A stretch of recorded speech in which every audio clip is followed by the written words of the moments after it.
wasn't as worse as these little motherfuckers. We wasn't as worse, but we was bad. You know, we was kind of bad in school. You know what I'm saying? They still had bad kids. Nah, we wasn't bad kids, bro. You get my point. I'm saying they still had bad kids, but it's like now you can't even tell a kid nothing without them acting like they about to pull a switch out. They say I'm a pain, I need a change, making my way.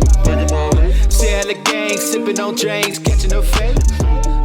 I get it poppin', nigga. She at the top of the nigga. Welcome to another episode of the Whip Appeal Podcast. I'm your host, Whip. And today we got a very special guest. He's a barber, an entrepreneur, mentor to the youth, a pillar in the community. Please welcome to the show, my dog, Jay Leflore. What's up, baby? What's up, bro? How you doing today, dog? I'm fine, dog. First and foremost, we got a toast. We'll get your cup. I'm bro. So we don't got, unfortunately, we don't have the teleport today. We got the XSL, some good ass wine, the strawberry flavor. So shout out to them. You feel me? Yeah.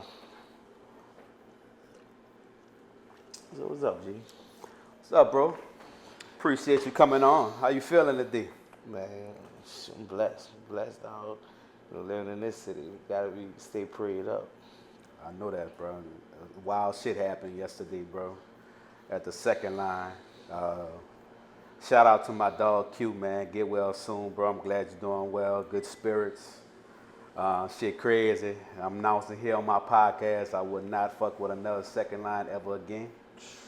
And that's just real shit. You know what I'm saying? I'm just so... It's sad. It saddens me because it's my city. I'm a forever love New Orleans, bro. But I just can't fuck with shit like that no more, bro. Real shit, bro. So I still love my city. I'm gonna still rep my city every time I go. You know, every time I get out of town, whatever, bro. But I just can't fuck with it, bro. So shout out to who came yesterday, who called me today, yesterday, who showed my dog love yesterday. So it was a little trying day. So we here today. A lot of people ask me why I'm still doing the podcast today because, you know, the show must go on. Yeah, prayers up to Q and all those families. Facts, bro. and all those families, man. So pray up to all those 12 people that got shot, and especially the families that got 2 that got killed. So more prayers to them, man. Pray for the city, man. Pray for the city, man. For real, bro. But shout out, I'm gonna do a shout out early. Shout out to my boy Chris with Crispy Casper. Behind the cam, shout out to my cuz Rockstar Marcus behind the cam. I usually shout them out at the end, but I'm gonna show them love at the beginning and at the end as well. But yeah, we back, bro. It's been a long time. We've been having a hiatus with the Whip Appeal. Everybody been asking me what's the next episode, man. The next episode is here. So with Jay Leflore, man. So start us off. Tell us about how you grew up, man. So where you from? How it was, growing up for you. From New Orleans, downtown. Originally here in the 7th Ward, grew up a lot in the 8th Ward, and I developed in the 5th Ward. So I'm around. I've been around, dog. How it was growing up? As a New Orleans kid, you grow up very quickly. Very quickly in New Orleans because it's the city life. You see a lot of stuff that like you think kids not supposed to be doing, they doing early. You know what I'm saying? Especially when I was growing up. Such as? Kids hanging out, no parent around. They going to the park by themselves. They going and play basketball. He might be smoking a little weed here and there. You know what I'm saying? Someone might be toting a gun at a young age. So that's what's going on in the city when I was growing up, and I'm pretty sure, it's still going on now. I know that. So would you say your childhood was a good childhood or a bad childhood? Fair. It was fair. All right, what you mean by that? Fair. Talk to me. I feel like, you made it out your childhood and you still, you ain't in jail or you ain't dead. It was a fair childhood, you know what I'm saying? Because they had the good, the bad, and the ups and the downs in your childhood. So, and I wasn't rich. Like, we wasn't rich growing up. My parents were straight. They was like, they was responsible parents, I'm going to say. So you look up to your parents? For sure. Yeah, man. Especially my pops. Yeah, And I think that was big because, I'm not trying to look down on other people's parents, but it's kind of a lot of people didn't have their father around. You know what I'm saying? Especially like where I come from. So you think your father played a big part of your life as far as how you are today? Yeah, for sure. I mean, dude, he was rich in a lot of ways. Yeah. And he was like the first dude I seen that was like an entrepreneur. So what he did? He was a mechanic. Okay. Still is a mechanic. So like, I seen how, he'll go to work, but he also used to work on cars. So that was what he did in his spare time, was be a mechanic. And I'm talking about everybody in the neighborhood. It was just like how it is right now for me being a barber. Like, they calling him, where Mr. James at? Oh, they want him to, work on their car. Because he was very good. He is still very good. Yeah, bro. I wish I had a mechanic, bro. Yeah, I if don't you know feel shit me. about cars, bro. Man, look, it's kind of crazy that like that, because my dad is cold-blooded at being a mechanic. I'm not. I'm still good with my hands, though. All right. So he mechanic. So how you got into? Tell me how the journey, how you became a barber. So tell me that journey. So The journey of being a barber. I mean, how can I say it? You know how like when kids grow up, they look at like the basketball players and the football players. I wasn't into that. I looked at like the barbers in the community, right? So when you look at all the barbers in the community, it was the fly guys, especially the dudes who was my barbers and stuff. I'm gonna say that my barbers, them guys were some fly cats, and everybody was like eager to come see these dudes. So think about it, when you think of a job, you got to come to work with what, a uniform on, right? Barbers ain't have uniforms like that. So they come to work like, regular dress. So my barbers, they come to work, phone posits, the nicest shoes. And I was a shoe addict. Like, I'm a shoe fiend. I love kicks. So I see them, every time I go in the shop, these niggas got the J's on, they got the phones, they got Bally Animals, they got all the fly shit on I never seen. And when you see them doing that, and then how everybody, like how I told you, how everybody used to look for my dad when I was younger, you see how the community, man, where he at? Where this person at? That's cutting my baby hair. I need to, there was like so much needed. So when you see that, and then plus, barbers wasn't making an hourly wage. They was making amount a day. That was different, because when you coming up out of poverty, you used to people saying, go get a job, and jobs was paying $5, $6, $7 an hour. What you gonna do with that? You know what I'm saying? And then I'm not knocking nobody who got a job. You know what I'm saying? But it looked like when you go to jobs, especially like in New Orleans, they trying to talk to you any kind of way. They trying to handle you any kind of way for that small wage. So you said that you looked up to barbers and stuff in the community. So what was that moment when you say, all right, cool, I'm gonna be a barber? My barber, shout out to Rody. When I was like, probably about 15, 16, me and my homie, one of my best friends, Jordan, he had got into cutting hair. So at the time, I was doing what the kids was doing. I was running the streets, you know what I'm saying? I was running around doing stuff that I wasn't supposed to be doing. And he was getting into cutting hair. So we had placed, I had spare money, you know what I'm saying? Right. I had spare money. I was like, man, let's bet, you know what I'm saying? I bet I could cut your hair better than you could cut mine. And I didn't know shit about cutting hair. I just used to pay close attention to how my barber was cutting hair. So by me paying close attention to how my barber was cutting hair and whatnot, I was like, man, I think I could do this shit. So when my homie was like, he was trying to cut my hair, I said, look, let's bet, bitch. You know what I'm saying? I want to see if I can cut your hair better than you. And I wound up being able to cut his hair. I won the bet, pretty much. I cut his hair, my partner Kevin, shout out to Kev, in his kitchen. He cut my hair, I cut his hair. And I wound up winning that bet. And that's how I knew. I was like, you know what, I probably could do this shit. Yeah. I read that you started off at your mom's house cutting. So what is that true? Is it how you got from that point to this point where It you own wasn't. your own shop? It wasn't like in mom's crib. It was like when I found out I really knew how to cut hair, yeah. But I was going everywhere. Dog. I'm talking about I was at everybody's house. I was trying to get it, man. I was trying to get some money because like I told you, I had a million jobs before I got to the point where I was ready to cut hair. I was working at 14, 15. You see what I'm saying? Like, my mom instilled in me early, like, you ain't about to keep asking me for shit. Because like I told you, I'm a shoehead. I love kicks and shit like that. Not no cheap kicks. I was liking the foam pies. That's $250, $200. Right. My mom was like, you don't want just one pair. You want all these motherfuckers. You know what I'm saying? Right. So she was like, I'll get you one, but I ain't about to keep getting you all these shoes. You know what I'm saying? So she was like, you gonna have to go work or find you something that you like to do. And I always was like a real hustler. So you think barber shaped you for your life right now? Or you as far as like what?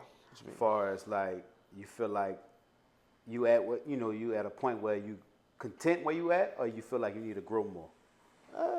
You never really content, nah. You know what I'm saying? Like, cutting hair was not like the end goal for me. It's never been the end goal. It's like, it still ain't the end goal now. I've been running a business. Like, take for instance, okay, I was cutting hair. I'm still cutting hair, but I've ran a business for 15 years. You know what I'm saying?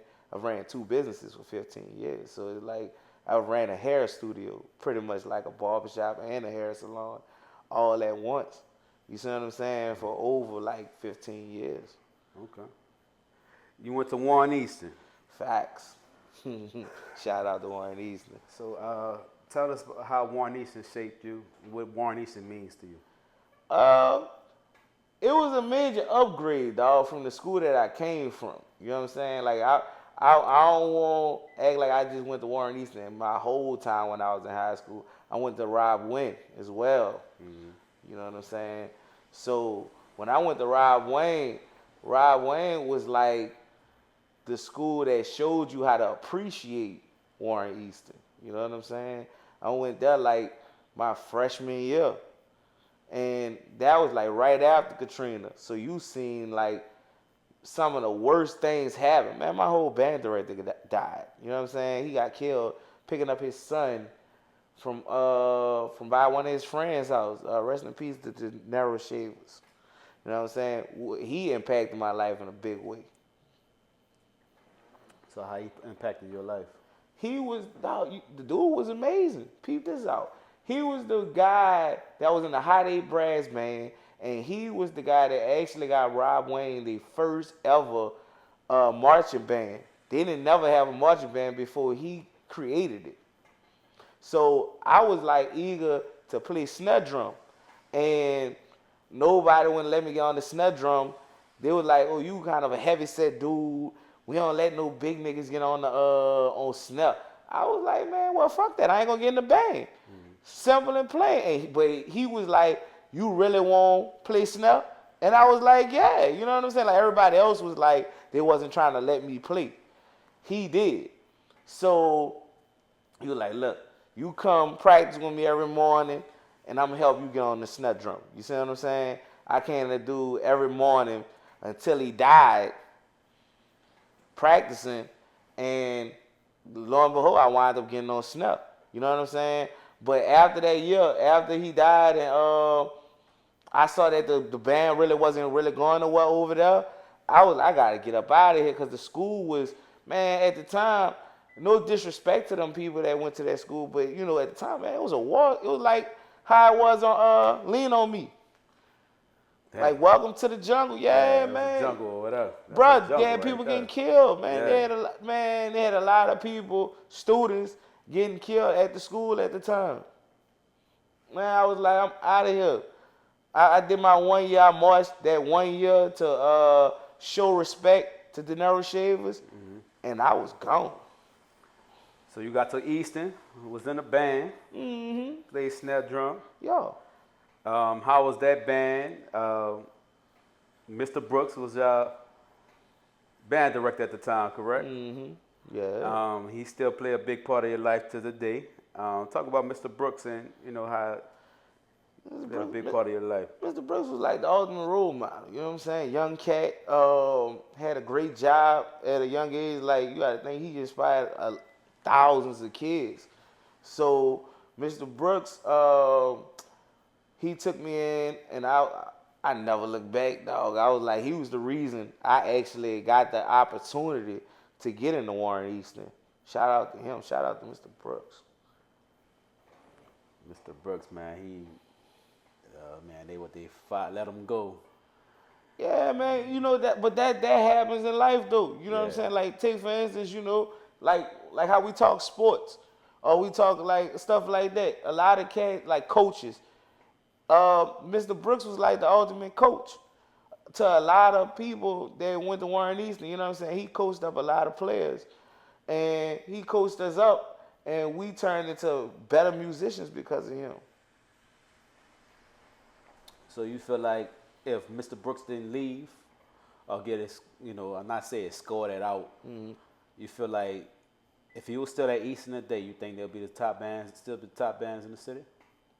100%, 100%. Like, Mr. Brooks has a way with children. You know what I mean? Like, and no crazy part about that. Like, you know what I'm saying? He has a way with like inspiring them to play better at the instrument. You know what I'm saying?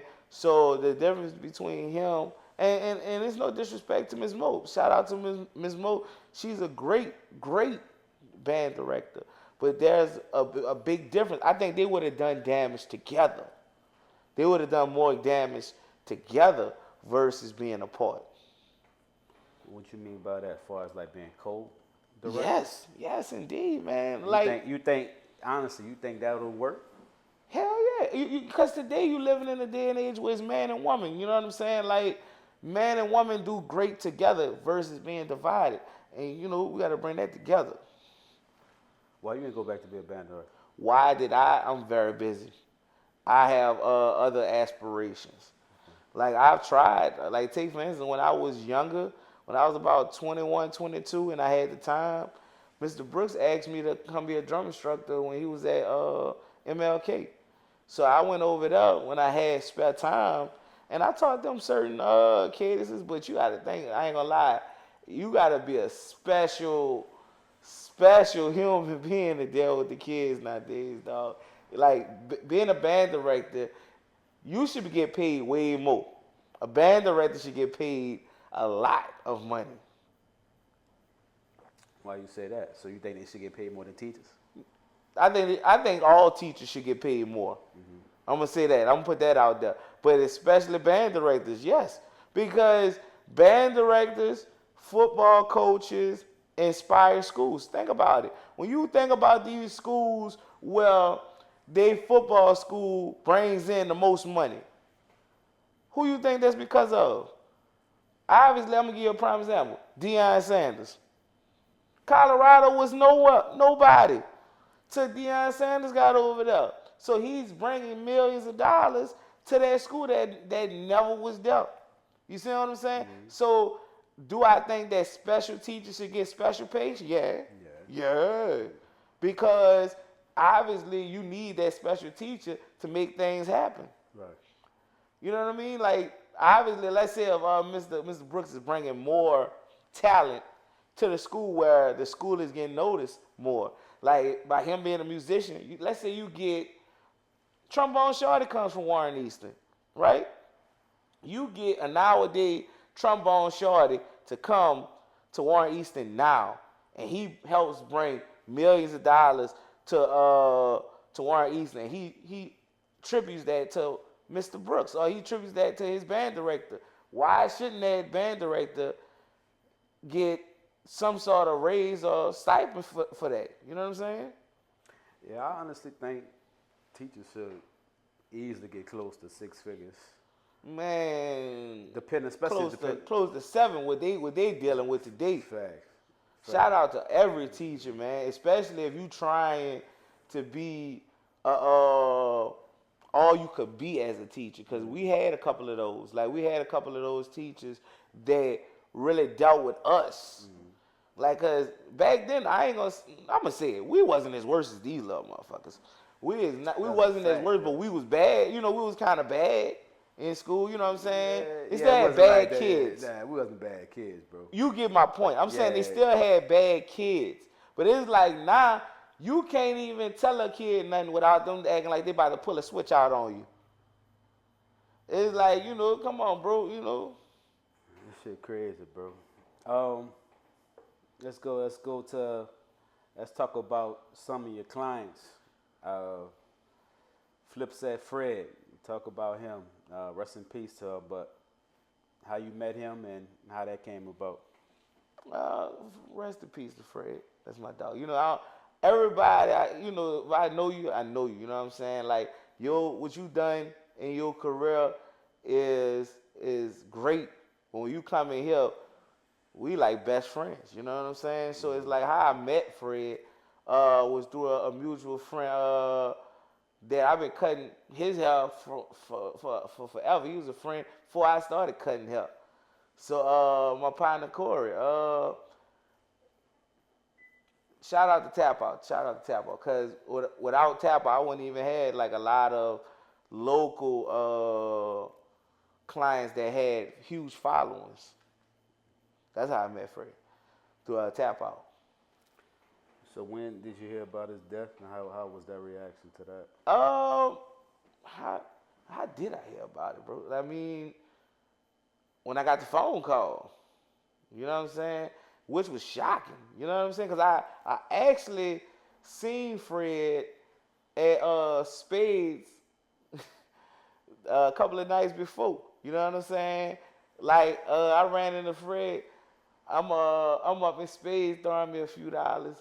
And I said, that's how I have it to you, baby. That's how I have it to you. You know what I'm saying? Messing with him, Joseph. And you never know, you know what I'm saying? That's why you treat your people with such respect, dog. Because you never know when it's the last time you going to see them, you know what I'm saying? I seen him in the club. Next thing you know, I'm getting a phone call, you know, this happened, you know what I'm saying? Rest in peace to her, man. Let's do a toast to Fred right quick, man. Yeah, man. And not just Fred, Philette. They had a couple of, they had DJs that died before Fred that I was cutting their hair.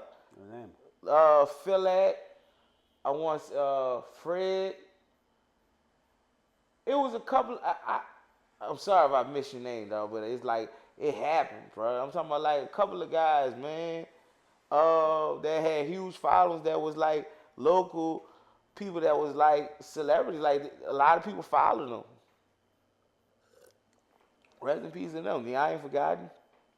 Because those people, you ain't just cutting that person, you cutting their family hair, you cutting their friends. Like, people meet up here to man, this is a community setting. You know what I'm saying? You ain't just seeing him, you seeing him, his friends, his family, all them people still come and rock with me off of that. That shit real, bro. Yeah, man. One Eastern legend, Tyron Johnson. Yeah, man. Talk about Tyron, man. How y'all met? I know you cut his hair. Yeah. I know you seen him at the Eastern reunion. Yeah. I ran into Tyron outside the club. Like, I ran into him after he graduated. And Tyron was just going off to college. I was like, man, hey, bro, you know, man, I see you doing big things, bro. You know, I went to Eastern too now. You know what I'm saying? Like, I was joking. I was like, I was a big name too, nigga. You know what I'm saying? So I was messing with him at the time. Like, man, you should come get your hair cut by me. You know what I'm saying? Come fuck with me. This was when I was in the Fifth Ward.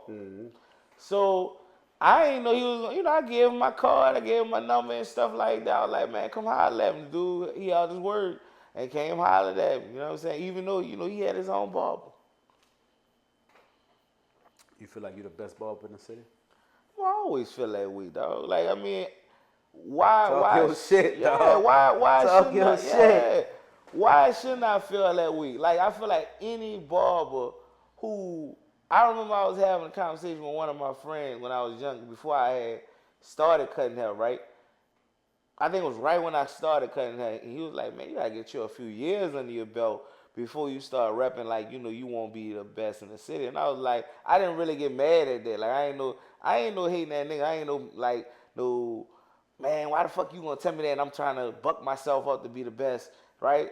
But I understood where he was coming from. He was like, man, put some years behind you doing it consistently, and then come back and see, like, do you think that you feel that way in a few years or a few months from now? And after he said that to me, that kind of inspired me to go years. I was like, man, because I was talking, that's what happened. I was thinking about getting a tattoo of a barber pole on my arm or whatever. And he was like, whoa, slow down, you know what I'm saying? You just jumping in, man, what you should do is, wait for a while till you cut hair for a little while. Then you go tatting that, because you never know if you want to do something else. Fact. So that inspired me. I'm like, man, fuck that, I'm going to do this stuff, you know what I'm saying? And I did it for years, and now, like, I'm at this point in my life, yeah, I feel like I'm the best. Why not? I was one of the only barbers that really was, like, posting this shit, like posting the work. Niggas wasn't posting their work on Instagram. I could go back 10 years of work that I done put in New Orleans right now, of some of the local legends down here, some dudes that play in the NFL, the NBA. I got to go back and show the work back then. I was posting it, and niggas was like, man, why you always taking a picture of all these haircuts or whatever? Like, niggas was like, why you always got to take a picture? I was like, bitch, because this my memories. You know what I'm saying? And you never know who. Fact. I remember I cut Neno Calvin hair when that nigga first jumped off. And I met him through my partner, a client. He introduced me to Neno. I didn't even know who the little nigga was at first. Nigga jumped out, called a big ass gun. I was like, who the fuck this little nigga is? This nigga got a gun bigger than him. I'm like, hey, yo, what the fuck you need that motherfucker for? But that's the memories. And then when I took that picture, that's well over 10 years ago when I took that picture. Neno, when I was in the house in the fifth wall, and it was like, this before the man even had dreads. I just seen Neno the other day when he was in the city. I ain't gonna say well. You know what I'm saying? Because he's a rapper. He's doing his thing. Right. Man, I dabbed him. I was like, man, it's good seeing you. He was like, it's good seeing you too. You know what I'm saying? Even though I don't still cut his hair, but I cut his hair a couple of times. Who's the most famous person you cut? All of them. All of them. Every last one of you motherfuckers. Fuck that. None of them niggas ain't that fucking special. Because, want me to tell you why? You can't worship just no one nigga just because he got some money. All my dogs special, you know what I'm saying? If you fuck with me, if you been fucking with me, and you been with me through my career, any nigga know if you fuck with me and I see you out, nigga, I'm gonna take care of that for you. You know what I'm saying? Like, if you getting a haircut by me, if I see you out, G, you know what it is, nigga. Right. It's shot time, nigga. It's shot o'clock. Put that bitch like that. You know what I'm saying? Because that person fucking with me. If you fucking with me and I see you out, if you need something, like, take for instance, you out, you need a drink or something like that, and you been supporting me, off top, that go for niggas, women, all that. Man, I remember, yeah. You got more drink, bro? That's the realest shit I ever heard, bro. Bro, man, what? All of them. Everybody is the most famous person. Clap it up for that what? Shit, bro. Clap it up for that shit, bro. I fuck with that, bro. That's facts. You know what I'm saying? Because you go to worship and, dog, like I said, dog, you know what I'm saying? My main thing is all of them are special. Everybody's special. Because if I say, oh, one nigga, you live and you learn. I'm going to just say that. You live and you learn. You go to worshiping one person haircut, and you going to lose all those real special people that been supporting you for years. Just because you got the bread, my boy, that don't mean you the specialist. No. You probably only pay that 1-2 times. I got clients that been coming here every fucking week. Man, they the most famous to me. The person who come see me every week or every other couple of days, that's the most famous nigga to me. You know what I'm saying? Like, I didn't cut professional athletes hair. I show them love too. I show them love just like how I show you, my partners, my brother, my sister, people like that. Because if you're coming fuck with me, I'm gonna show you love like that because you fucking with me. You know what I'm saying? But just because you rap, you're an entertainer, you're a football player or a professional athlete, I suppose just show you better. I supposed to treat you better than the average working man? No, they don't go that way because I been cut your hair once, and that's like dick riding. That's dick riding. You about to be on this nigga dick because he's this. No, nigga. I think that's why they fuck with New Orleans barbers the most. Real shit. They fuck with us the most because we the most genuine motherfuckers to meet. Because nigga, you ain't know, like we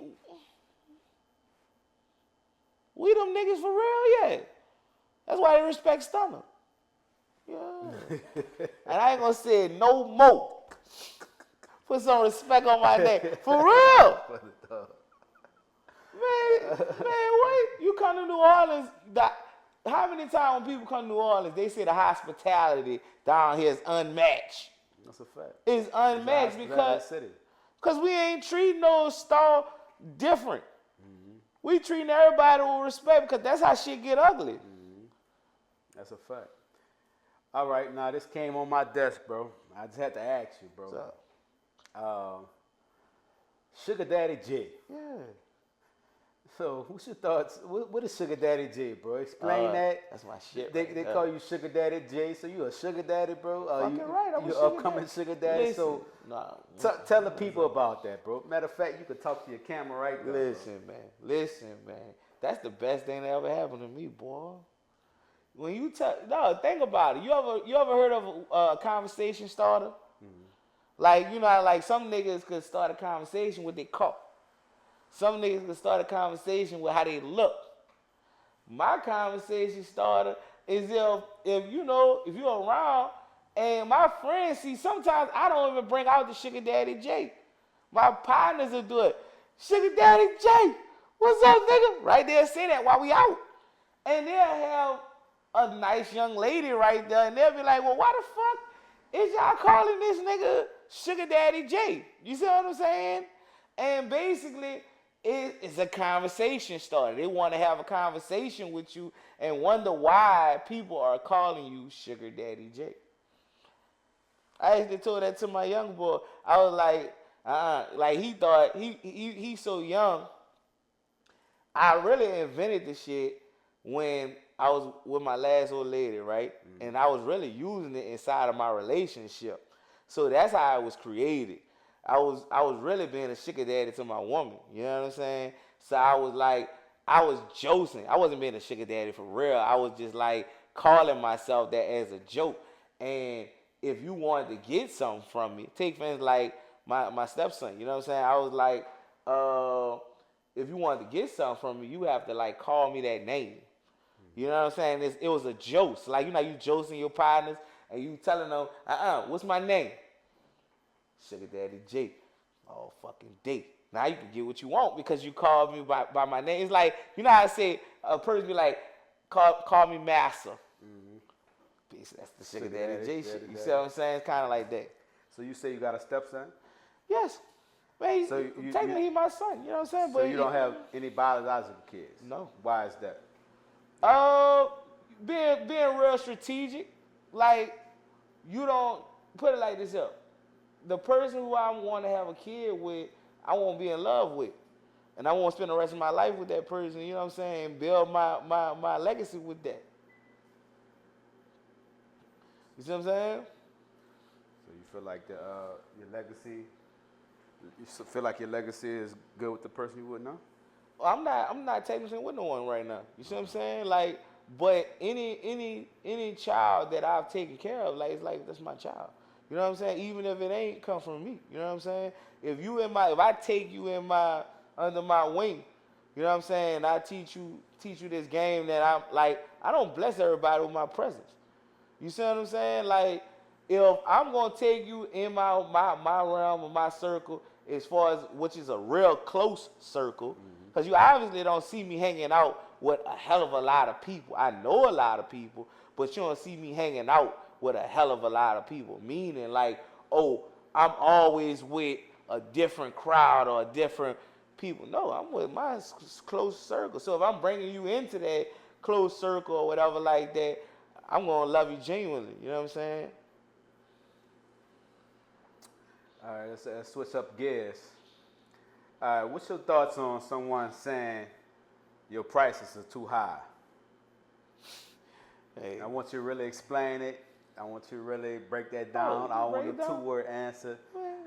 What's your thoughts on that? So if someone come up to you, G, right, your shit too high. Hey, by all means you can leave. But by all means you can leave. The thing is, I never really been that guy though. This is the thing. I know I could have been charging $100, $200, $300. I didn't got those numbers. I didn't got that from people. I didn't got well over $100 for haircuts and $200 for haircuts and stuff like that. I've got that. But I've been in business for a long time. So I come from the 5, the 10, the 20, the $25 haircuts. So I believe in the loyalty program. You know what I'm saying? So if you've been with me for a long time, I don't shit on you. You know what I'm saying? If you've been my client for a long time, I'm not about to just shoot up your price.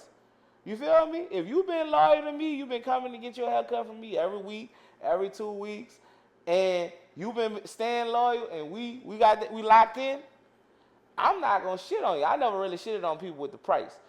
But now, when you switch up, and I know when you switch up, I know you switched up on me. You coming back? Now it's time to let's revisit these prices, cause my price wasn't that when you left. Mm-hmm. Your price was locked in by a loyalty policy. You know what I'm saying? Now that you broke the loyalty policy, it's time to renegotiate these terms, my boy. And it ain't really no negotiation. It's this now. Because I've been loyal to you where I'm charging these other niggas. Let's say I'm charging this nigga $50, $60.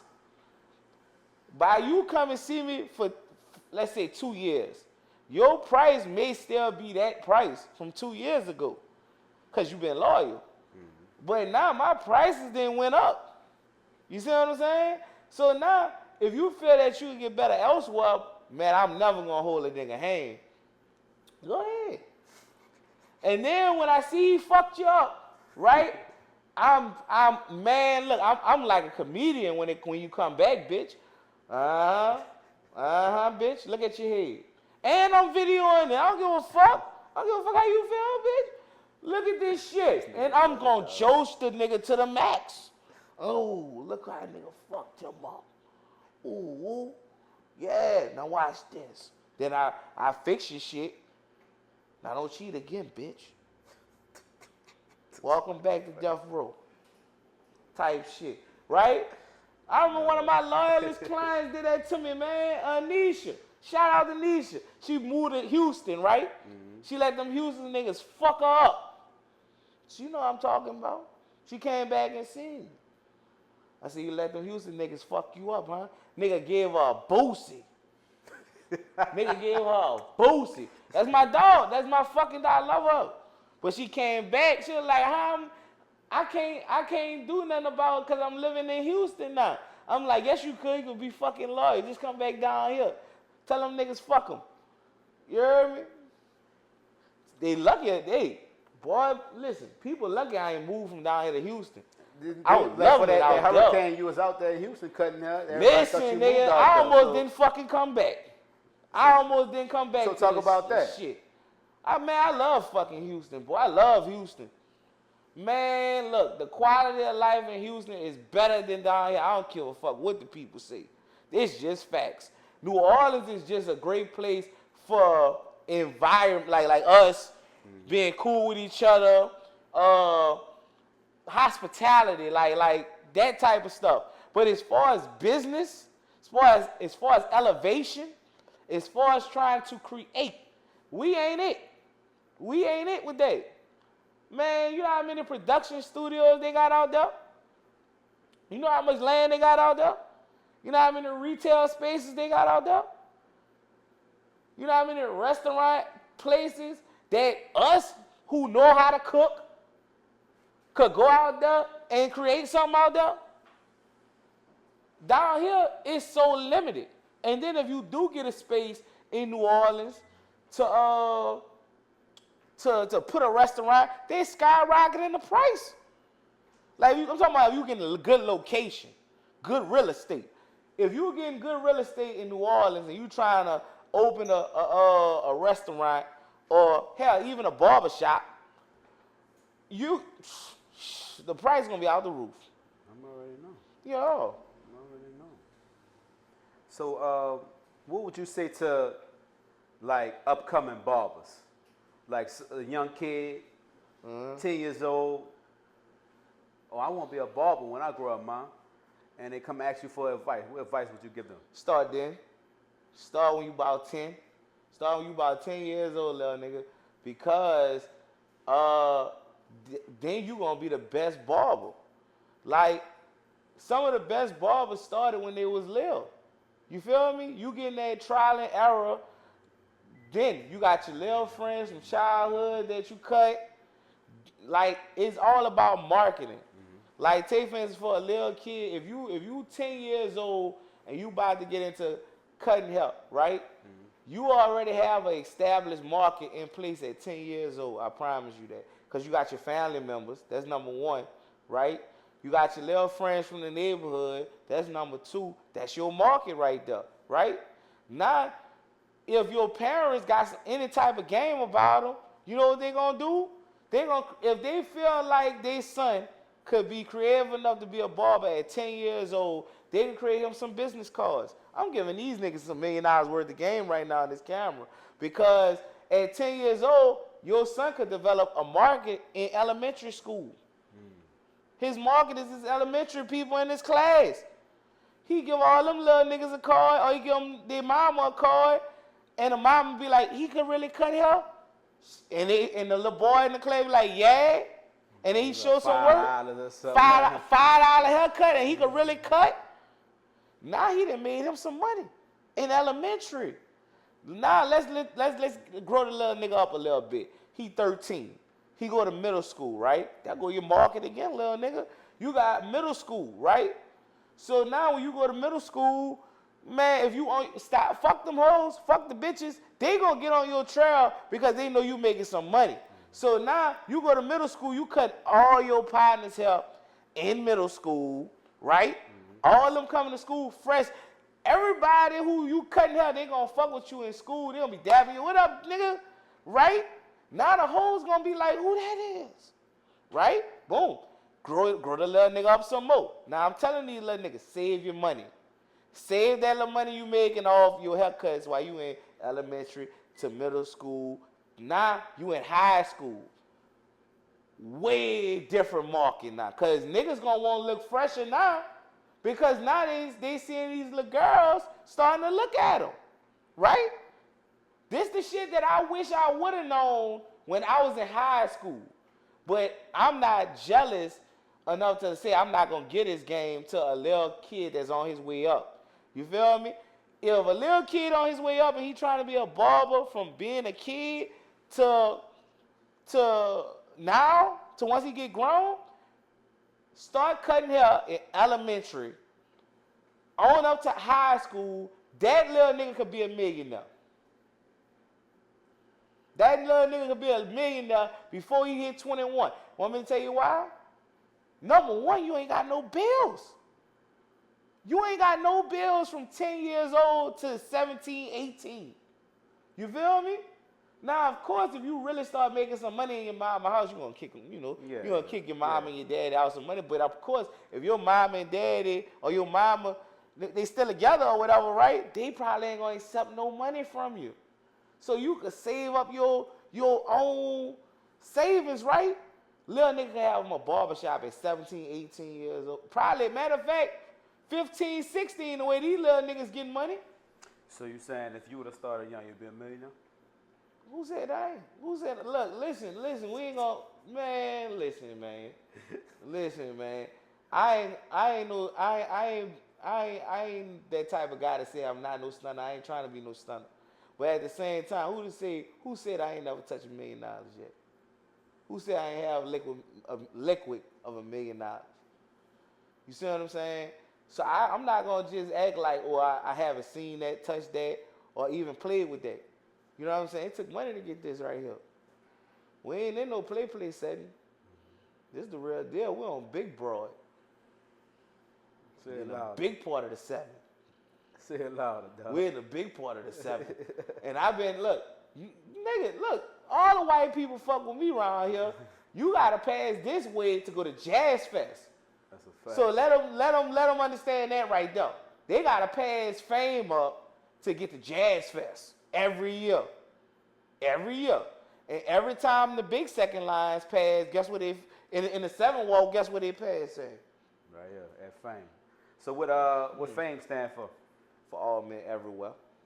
Say it louder, so I can For all men everywhere. And you know, like you can put your own little niche to it too, because you know, barbering is for men, but at the same time they have ladies too that get haircuts. So I don't want it to sound sexist, but when I came up with it, I was young. I was like 17, 18, you know what I'm saying, when I came up with Fame. So I was like, man, and then I liked it. I liked the movie Fame. Like they had the movie Fame back in the day. Like how they had, it was like the way the name Fame, it just rung a bell. I always wanted everybody to come in this bitch to feel famous. And I didn't want to go with the name Famous. Like, you know what I'm saying? It's too common. I like Fame. Like it sticks out. It got that touch, you know what I'm saying? Okay, I feel that. So is there anything you want to let your camera know? Anything you want to talk about? Anything you want to speak on? When it comes to what you got going on next? Prices increase or whatever you want to talk about, the floor is yours. So you talk to your camera right there. I just want to elaborate more that any young man, any young black man, any Mexican man, white man, you can come up as being a barber and you can turn yourself into an entrepreneur. Because no matter what age, because I don't want it to feel like, oh, it's a young man's game.